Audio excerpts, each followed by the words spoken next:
예, 반갑습니다. 오늘은 11월 27일 수요일입니다. 호세아서 이제 강의 여섯 번째 시간인데요. 8장 바람을 심는 삶이라는 제목으로 말씀 나누도록 하겠습니다. 예, 어제 이제 우리가 이제 7장에서 이제 그 가운데서 그들의 그 수렁에 빠진 모습들이 어떠한지에 대해서 살펴봤다면 오늘 8장의 말씀은 그 가운데서 하나님을 안다고 하지만 그 가운데에서 하나님을 참으로 알았던 것이 전혀 아니었고 그 가운데 이제 하나님이 그들을 심판하게 된 그 동기가 무엇인지에 대한 하나님의 마음은 이미 어떠한 것인지들을 살펴보는 이제 8장 내용들을 함께 같이 살펴보겠습니다. 자, 이제 이렇게 말씀하십니다. 1절. 나팔을 내 입에 댈지어다. 원수가 독수리처럼 여호와의 집에 덮치리니. 이는 그들이 내 언약을 어기며 내 율법을 범함이로다. 자, 우리가 수없이 설명했는데, 이제 호세아 요때가 이제 그 겨우 이제 멸망 30년? 이제 최종적 사실, 그러니까 사실 결과론적인 해석이죠. 이제 멸망 30년 전이라는 건요. 이때 이들이 사실은 돌이켰으면 하나님께서 니느웨도 용서하셨듯이 그들의 삶도 그렇게 되지 않았겠죠. 어찌되었든 그 가운데에서 지금 이제 그 나팔을 내 입에 댈지어다라고 해서 이제 여러분 그 보셨을 거예요. 아마요. 그 동글동글하게 꼬여져 있는 그 양뿔로 된 나팔들 말이죠. 그래서 그것은 이제 두 가지 쓰임이 있는데 이제 첫 번째는 그 전투 소집 명령 때 불러요. 그래서 마밤 부르면 이제 그 기마들이 모이고 그 가운데서 이제 전쟁을 준비하죠. 그래서 이제 군사적인 용도로 쓰이기도 하고 또 예배 준비 때 쓰이기도 하죠. 근데 여기서 나팔을 내 입에 댈지어다. 이게 무슨 의미일까요? 군사적인 걸까요? 종교적인 걸까요? 둘 답니다. 예. 둘 답니다. 근데 늦었다. 왜요? 원수가 이미 독수리처럼 어디에까지 닥쳤습니까? 여호와의 집에 덮치리니 라고 얘기합니다. 놀랍게도 하나님의 심판이 임했을 때 이제 그 나팔 소리를 준비해라 라고 하면서 그 나팔 소리는 이미 원수들이 닥쳤다는 것이고 근데 그 가운데 그 원수들이 닥쳐서 제일 먼저 침공하는 장소가 어떠한 외곽 지역이 아니라 그 이스라엘의 심장인 심판의 장소인 성전이라는 것입니다. 그리고 그 이유를 무엇이라고 얘기합니까? 그들이 거기가 제일 중요한 장소라서? 아니요. 이렇게 얘기합니다. 이는 그들이 내 언약을 어기고 내 율법을 범함이로다. 하나님은 그들의 침공을 통해서 말하고 있습니다. 너희들의 이 심판의 원인은 바로 이 장소에서 맺었던 나와의 언약을 어겼기 때문이야. 이 장소가 나를 제일 아프게 했고, 이 장소에서 맺었던 너에게 주었던 수많은 수고가 제일 헛됐기 때문이야. 라고 하나님은 그 심판의 장소를 성전이라고 두셨다라는 것입니다. 여러분들의 삶 가운데서 그래서 만약에 하나님의 심판이 임할 때 제일 먼저 그 삶에서 빼앗기는 것이 무엇이냐면요. 주일, 예배, 뭐 이런 겁니다. 그러니까 그 예배가 얼마나 소중한 건지 들을 때는 모르죠. 제가 요즘 진짜 저희 어머님 때문에 이제 덕분에 이제 병원에 자주 드나들면서 그 듣는 이야기들이 뭐냐면은 거기에 있는 분들이 이제 종교인이 아닌 분도 많을 거 아니에요? 근데 하나같이 이런 이야기들을 잘해요. 야, 그 찌끄만한 뼈 하나 부러졌다고 한 달을 이러고 있어. 두 달을 이러고 있어. 멀쩡할 땐 몰라. 뭐가 있는지도. 이런 이야기들을 정말 잘해요. 그쵸? 그러니까 예배가 마치 그쵸 그냥 거저 주어진 것처럼 보이지만 그렇지 않다라는 것을 하나님께서 우리에겐 사실 작은 뼈마디 하나하나까지도 우리는 그 이름도 모르고 개수도 모르고 모양도 모르고 원리도 모르지만 그것을 통해서 우리는 기동하고 살아가지만 그 가운데서 무엇 하나만 망가져도 우리는 꼼짝할 수 없는데 하나님은 우리에게 심장보다도 더 중요하게 주신 것이 무엇이냐면 바로 심장에 위치해 주신 것이 예배입니다. 근데 그것이 이제 그 가운데 그들이 그 언약의 장소 그리고 그 율법을 주었던 장소 가운데서 그 뜻대로 살지 않을 때 하나님은 제일 먼저 그것을 빼앗아 가야겠다 말씀하십니다. 2절. 그들이 장차 내게 부르짖기를 자, 여태까지 하나님이 호세아를 통해서 뭐라고 부르짖으셨습니까? 여호와께 돌아가자. 그리고 여호와를 힘써 여호와를 알자라고 호세아가 이렇게 부르짖었죠. 근데 그 부르짖음에 그들은 마치 그 예수님이 복음서에서 말했던 것처럼 장례식장에서도 울 줄도 모르고 즐거워하는 것도 즐거울 줄 모르는 그 아무리 피리를 불어도 반응하지 않던 이스라엘 백성들이 비로소 예배를 뺏기고 성전을 뺏기고 나서야 뭐라고 한다는 거예요? 나의 하나님이여 우리 이스라엘이 주를 아나이다. 저 하나님 알아요. 라고요. 뭘 다 뺏기고 나서야 할 거라는 거죠. 근데 이거 대단한 착각이죠, 왜요? 위에 내 언약을 어기고 내 율법을 범해서 심판을 당한다고 했잖아요. 하나님을 알면 하나님의 언약을 어기지 않고요. 하나님을 알면 율법을 범하지 않습니다. 그러니까 이게 하나님을 몰라서 그들이 하나님을 모르고 그들의 죄악 가운데서 심판이 임했는데 그들은 뭐라고 주장합니까? 우리 하나님 알아요. 뭐 이렇게 그런 거죠. 내가 쓰지도 않은 카드값 날라온 것처럼 이거 우리한테 날라올 게 아닌데 이거 뭐가 잘못된 것 같은데 여러분, 택배는 간혹 저희 집이 가끔 그러거든요. 제 주소 잘못 택배 배달 오는 게 있어요. 그럼 이게 숫자 1 차이로. 그럼 제가 그 옆동에다 갖다 줘요. 이렇게요. 우리 그러니까 401호는 맞는데 이 동이 아닌 다른 동 거 갖다 줘요. 그러면 간혹 그 우체국이나 택배 아저씨들은 그 저 배송 오류를 범할지 몰라도 하나님은 배송 오류를 하지 않습니다. 정확히 그 사람의 잘못에 맞게 그리고 굉장히 오래 참으셨다 배송이에요. 사실은요. 그래서 그 가운데 3절. 이스라엘이 이미 선을 넘어버렸으니 원수가 그를 따를 것이라. 라고 하면서 이제 그들에게 남은 것은 무엇입니까? 그들이 자, 보자. 이스라엘이 이미 선을 넘어버렸다. 라고 얘기하셨죠? 그러니까 선을 넘었다는 게 뭡니까? 결혼 관계로 따지자면, 그쵸. 그 고멜이, 그쵸. 맺힌 걸로 돌아간 거죠. 선을 넘어도 한참 넘었죠. 여보, 나 다른 남자한테도 자꾸 눈이 돌아가. 이 정도만 돼도 아직은 선을 넘진 않은 거예요. 근데 이제 그는 모든 것들에 대한 선을 다 넘어갔잖아요. 그리고 그래서 하나님은 호세아에게 그 선을 넘어서 그를 데려오라고 명령하시잖아요. 근데 그렇기 때문에 음, 그 동일한 것이죠. 지금 너희들이 선을 넘어도 한참 넘었는데 그가 몸을 팔면서도 이런다는 거죠. 막 이제 모든 이런 얘기를 할 수 있다는 거죠. 나 호세아 알아. 이럴 수 있다는 거죠. 나 우리 한편한테 마음이 다 떠나간 건 아니야. 뭐 이럴 수 있다는 거죠. 선 넘어가고 나서도요, 자기가. 예배를 제대로 드리지도 않고 하나님의 말씀대로 살 생각도 없는 사람이 나 아직 하나님 믿어. 이럴 수 있다는 거예요, 사실요. 근데 하나님 그거 아니라는 거죠. 아니, 너는 선을 넘은 거야. 그리고 왜 그 선을 넘었냐? 그 선이라는 건 하나님이 기대하는 거냐? 죄를 안 짓는 모습이 아니라요. 공의를 행하는 모습이거든요. 내가 너를 왜 그 등경 위에다 뒀을까? 빛을 비춰서 많은 사람들로 말미암아 나의 영광을 바라라고 둔 거지. 세상보다 못하지 않은 삶을 살으라고 한 게 아니라고요. 저 세상 사람들 다 이렇게 사는데 나도 이 정도는 살잖아요. 그러면 우리를 선택할 이유가 없지요.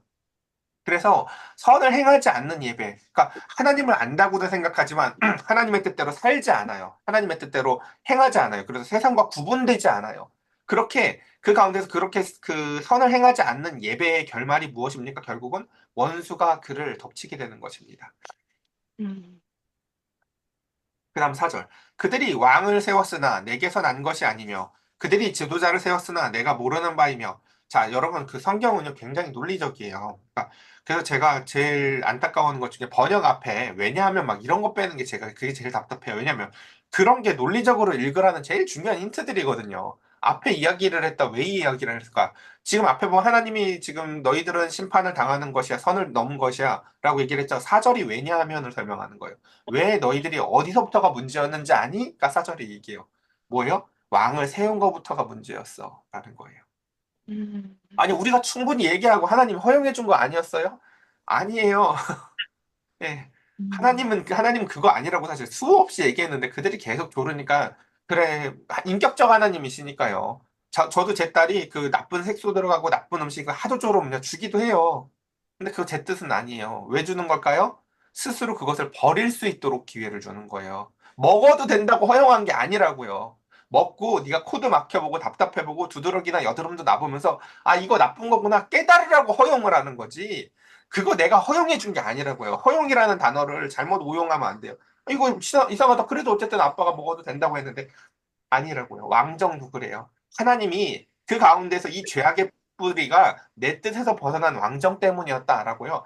아주 아주 근원적인 것으로 거슬러 올라가는 거예요. 왜? 어디서부터 무엇이 잘못되었는지. 그러니까 안 그러면요. 왜냐면 이들은요. 아마 번제단 앞에서 계속 어슬렁거리면서 우리가 재물이 적었나? 이딴 생각이나 하고 있을 거기 때문에.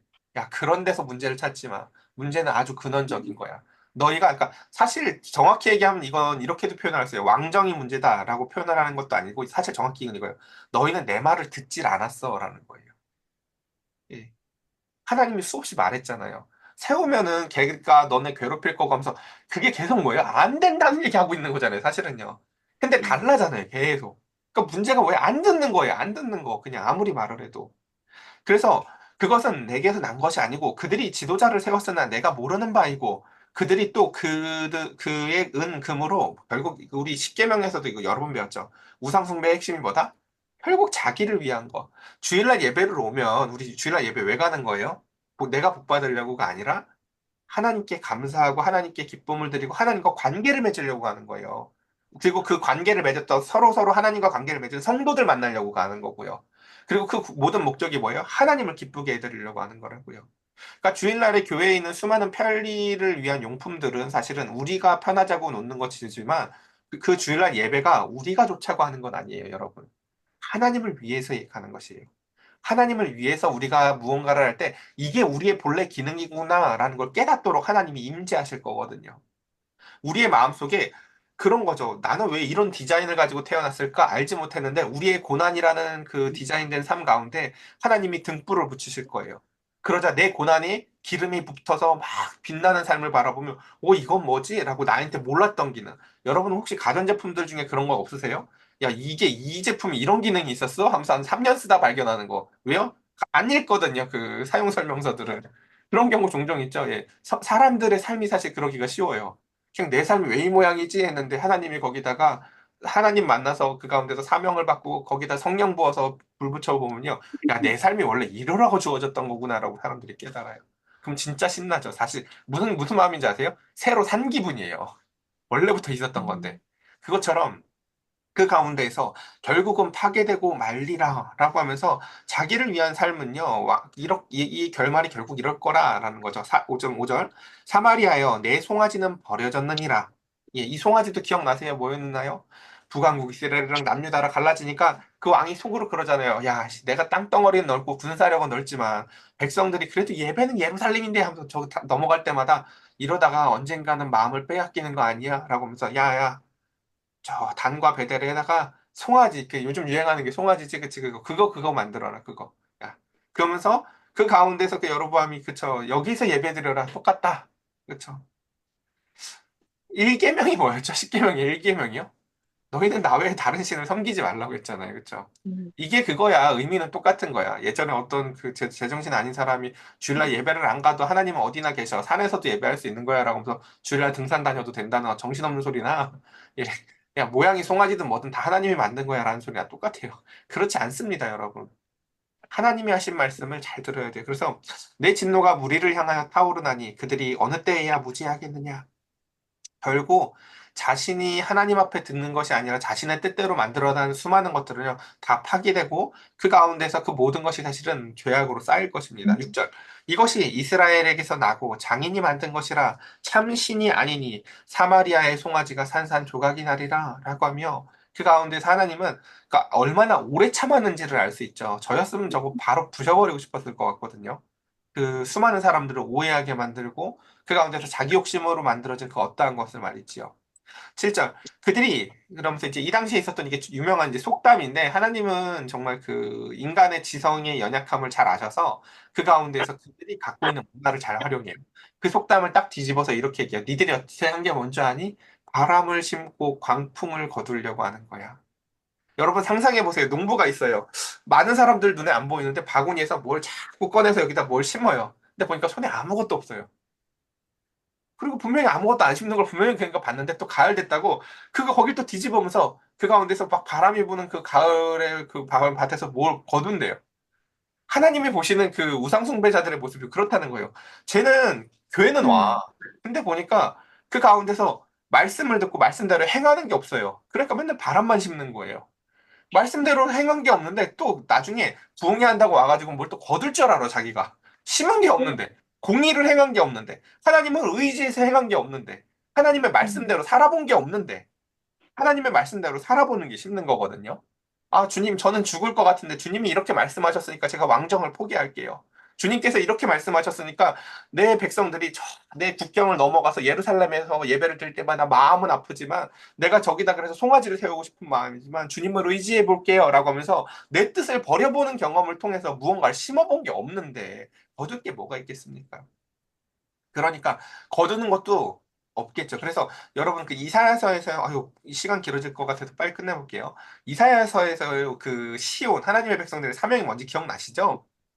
생명을 잉태하는 거예요. 하나님과의 깊은 사랑 가운데서 내 사명이 무엇인지를 발견하고 생명을 잉태해서 그래서 마지막 날에 출산을 하는 건데 그러니까 그게 최종적 심판이에요. 힘을 줬는데 이 사람이 광풍, 바람만 나오는지 혹은 방구만 나오는지 음, 진짜 아기가 나오는지가 내 존재를 증명해 주는 거라고요. 그러니까 음, 입으로 나 하나님 알아. 나도 하나님이랑 잔 적 있어. 뭐 이렇게 나도 하나님이랑 깊은 관계야. 라고 말로 떠드는 것으로 되어지는 것이 아니라 그랬으면 그 가운데서 나로부터 나올 수 없는 것인 하나님으로부터 나오는 성령의 열매가 출산되어지느냐. 그래서 여러분, 전 사실 이거 그날까지 안 기다려도 안다고 느껴요. 왜요? 성령의 열매는 사랑, 희락, 화평 이런 거거든요. 여러분, 그 사랑에 반대되는 말이 뭔지 여러분 기억나세요?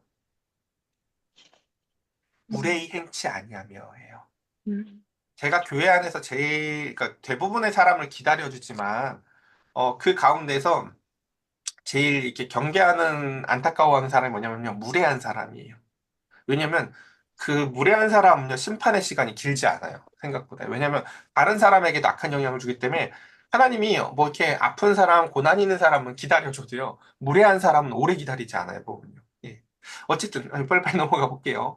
자, 그래서 당연히 바람을 심고 광풍을 거두는 이 이상한 행위는 어때요? 그러니까 심는 것에 줄기가 없죠. 뭐 심은 게 없으니까요. 그리고 이삭은 열매를 맺지 못하죠. 사실 뭐 다 이상한 말이죠.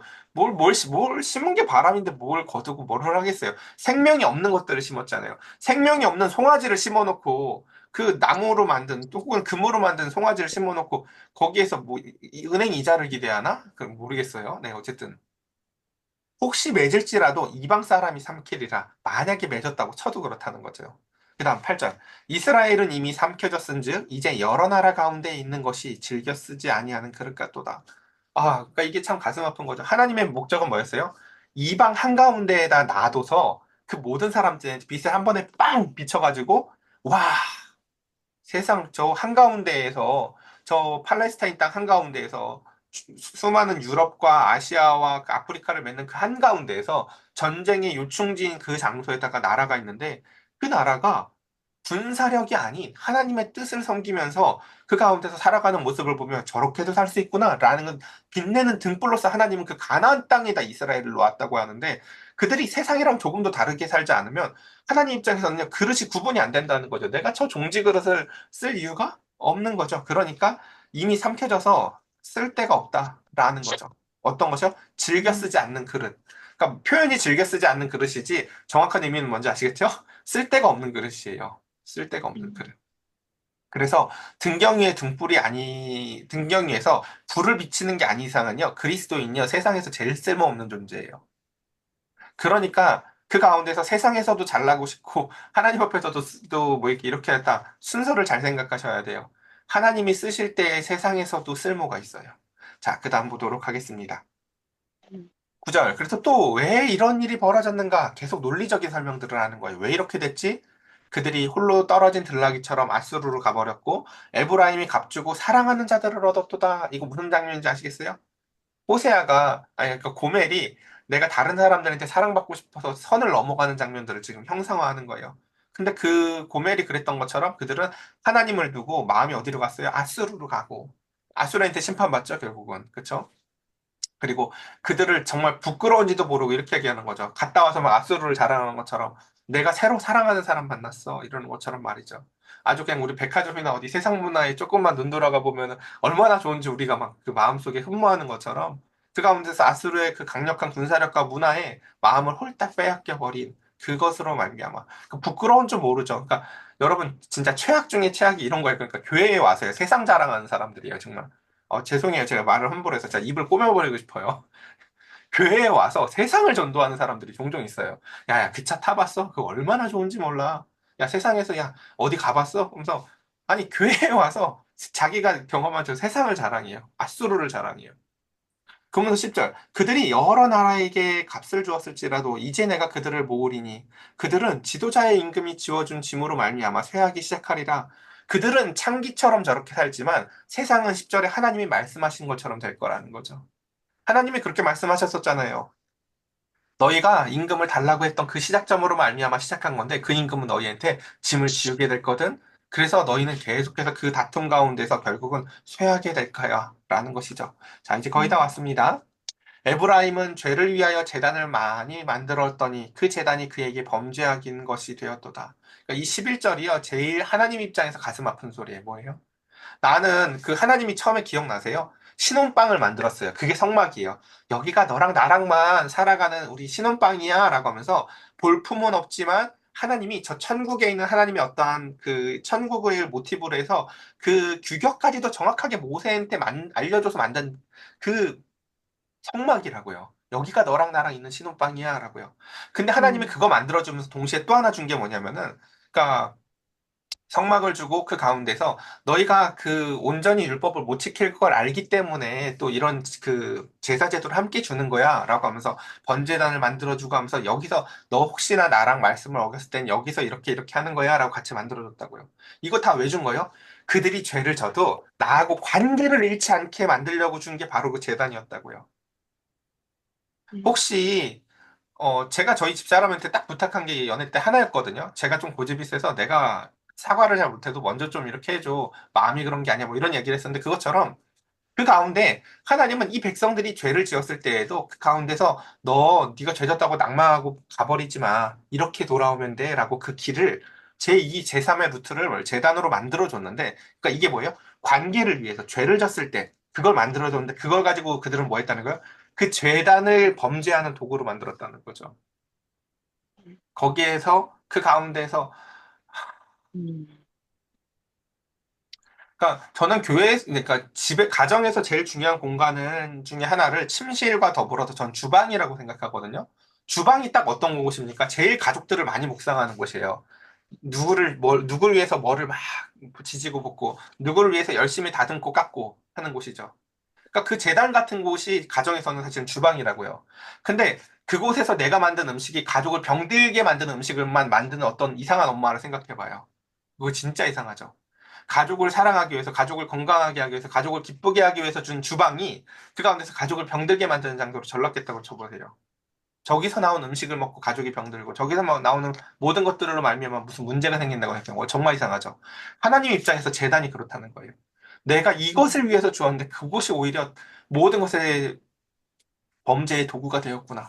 12절. 내가 그러니까 매일 우리 1절에 기억나시죠? 왜 심판의 첫 번째 대상이 어디였습니까? 성전이었는지를 그래서 알 수 있죠. 그러니까 하나님이 제일 먼저 하시는 게 그 주방 같은 성전을 때려부시는 거였구나라는 것이죠. 내가 그를 위하여 내 율법을 만 가지로 기록하였으나 그들은 이상한 것으로 여기도다. 그리고는 그 가운데서 하나님의 사랑이 크셔서 그 가운데서 말이 길어요. 예, 이 목사만 설교가 긴 게 아닙니다. 하나님의 말씀 더 깁니다. 하나님이 율법에 여러분 성경 읽으면 그런 생각 안 드세요? 한 말을 왜 이렇게 또 하나? 그렇죠? 그래 우리가 그런 존재이기 때문에 그렇게 하시는 거거든요. 근데 그를 위해서 율법을 만 가지로 기록하였으나 그 백성들 뭐라고 얘기한다는 거예요? 교육이 안 돼요. 그러니까 교육이 안 됐을 때 느끼는 게 뭡니까? 이상하다라는 거예요. 저희 어렸을 때 그 학교에서 수학 시간에 보면은 제곱근 배울 때 승을 그 이제 그 숫자 뭐 2, 3 쓰고 그 위에다가 승은 그 위에다 작은 글씨로 쓰잖아요. 그럼 그게 뭔지를 그냥 선생님이 가르쳐 주면 그냥 배우면 되는데 종종 공부를 잘 못하는 학생들은 그런 질문 저도 잘 못했지만 그런 질문들을 해요. 왜 저기에다 글씨를 작은 걸로 쓰기로 합의를 했냐? 이런 질문들을 해요. 그 질문이 좀 이상해요. 일단은 배우고 나서 익히고 나서 그걸 쓸 줄 알고 나서 질문을 해도 되거든요. 그건요. 근데 시험 걱정을 하는 게 아니라 질문이 되게 원초적인 것 같으면서도 사실은 자기 할 일을 하지 않으면서 하는 질문들이에요. 그것처럼 13절 이제 넘어가 보겠습니다. 그들이 내게 고기를 제물로 드리고 먹을지라도 여호와는 그것을 기뻐하지 아니하고 우리 이걸 위해서 예배를 가는 거라고 했죠. 하나님을 기쁨을 위해서. 주님의 말씀대로 이렇게 고난 가운데서 살았지만 그 가운데서 주의 말씀대로 제가 신실하게 살았는데 주님 주일날 주와 예배하면서 제가 응답받기 원하고 하나님으로부터 같이 소망을 얻고 회복되길 원합니다. 라고 하나님을 기쁘게 하는 게 나를 안 기쁘게 한다는 뜻이 아니에요. 하나님을 기쁘게 해드리면 그 하나님이 우리를 더 큰 기쁨으로 충만하게 회복시켜 주세요. 주님으로 말미암아 나도 기쁘겠다고 가는 거예요, 사실요. 근데 이제 그들이 죄악을 기억하여 그 죄를 벌하리니 그들은 애굽으로 다시 가리라라고 하면서 이게 무슨 뜻이냐면요. 아직 심판이 임하지 않았지만 그들은 세상과 조금도 다르지 않은 등불인데 불이 붙지 않는 어떠한 그래서 쓸데없는 그릇 같은 삶을 살잖아요. 그렇죠? 이게 사실은 이미 최종적인 형벌이 임했다는 거예요. 그래서 성경에서 나타나는 가장 큰 최종적인 형벌의 모습이 뭔지 아십니까? 정체성이 사라지는 거예요. 뭐 니들이 뭐가 달라 세상이야. 그렇죠? 그러니까 그들이 다시 애굽으로 가나 안 가나 뭐 뭔 차이가 있습니까? 그래서 14절 이스라엘은 자기를 지으신 이를 잊어버리고 왕궁들을 세웠으며 그렇죠? 너희들이 왕궁을 달라고 조르는 이유가 뭐예요? 하나님한테 하나님이 눈에 안 보이니까 그런다는 거죠. 세상 왕이 너무 좋아 보이고 세상 제도가 너무 좋아 보이고 유다는 견고한 성읍을 많이 쌓았으나 그렇죠? 세상처럼 그렇죠? 저렇게 튼튼한 성곽이 나를 지켜줄 것 같죠. 그러나 내가 그 성읍들에 불을 보내어 그 성들을 삼키게 하리라. 니네가 무시했던 내가 모든 것에 대한 주권자다라는 것을 하나님께서 보이시겠다 말씀하십니다. 그래서 결국은 그 성들이 다 빼앗기고 그 심판의 모습은 외로움에 몸부림치며 주변 사람들을 괴롭히는 유리한 삶을 살게 되는 것이 결국 그 정체성을 잃어버린 삶에 대한 최종적 심판의 모습입니다. 말씀을 정리해 봅시다. 자, 우린 처음에 그런 이야기를 했습니다. 하나님을 아는 것은 무엇인가? 하나님을 안다는 것은 저 하나님 알아요 라고 말하는 게 아니다 라고 우리 아까 2, 3절에서 얘기했어요. 하나님을 안다는 것은 주님의 뜻대로 살아본 경험입니다. 저와 여러분들이 하나님 앞에서 오늘 말씀들을 잘 기억하면서 주님, 내가 바람을 심고 있진 않는지, 광풍을 기대하고 있진 않은지를 돌아보게 하시며 이 말씀이 혹여 참 이상하다, 이상한 것으로 여겨지는 다면 우리는 그 하나님의 말씀을 아직 제대로 알지 못하는 것입니다. 주의 말씀을 너무 알겠어요. 저는 그 주일날 이브 시간에 얘기했던 그 지혜의 말이 사실 제 마음이랑 똑같아서 되게 놀랐거든요. 하나님 너무 불쌍해요 하면서 지혜가 글썽거렸던 거예요. 그 미가 선지자가 했던 말이에요. 미가 선지자가 뭐라고 하는지 아세요? 하나님을 다 깨닫군요. 줄줄 울면서 주님 같은 신이 어디 있습니까? 하고 울어요. 왜 주님은 그러셔야 합니까? 라고요. 저와 여러분들이 그런 게 하나님을 아는 거예요. 하나님이 또 얼마나 크신 분이시고 깊은 사랑을 가지신지 말이죠. 오늘 이 시간 우리 함께 같이 기도했으면 좋겠습니다.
제가 기도드리겠습니다. 하나님 아버지, 우리의 신실함은 마치 아침의 이슬과 같습니다.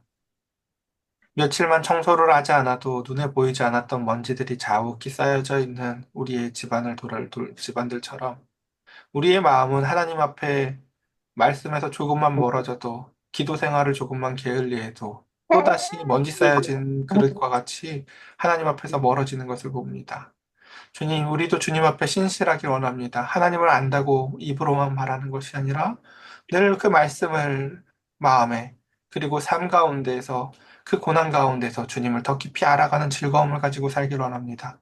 오늘 하루도 알지 못한다는 불안감에 떠는 하루가 아니라 하나님과 동행하는 소망 가운데에서 살게 하시고 알 수 없다는 것이 불안한 것이 아니라 도리어 하나님의 인도하심을 소망하고 하나님과 같이 걸음으로 말미암아 그 가운데서 더 기쁘고 즐거운 삶이 될 수 있도록 성령님 우리 사랑하는 성도들의 마음 가운데 불안이 아니라 하나님으로 말미암아 동행하는 소망하는 기쁨이 임할 수 있도록 성령님 주여 인도하여 주시옵소서. 눈이 많이 왔습니다. 미끄러울 것입니다. 그러나 저들의 삶이 미끄러지지 않게 하시고 성령님의 은혜가 강건하게 저들을 더 신중하게 그 가운데 하나님 앞에 더 가까이 나아가게 하여 주시옵소서. 우리 주 예수 그리스도의 이름으로 기도드렸사옵나이다. 아멘. 네.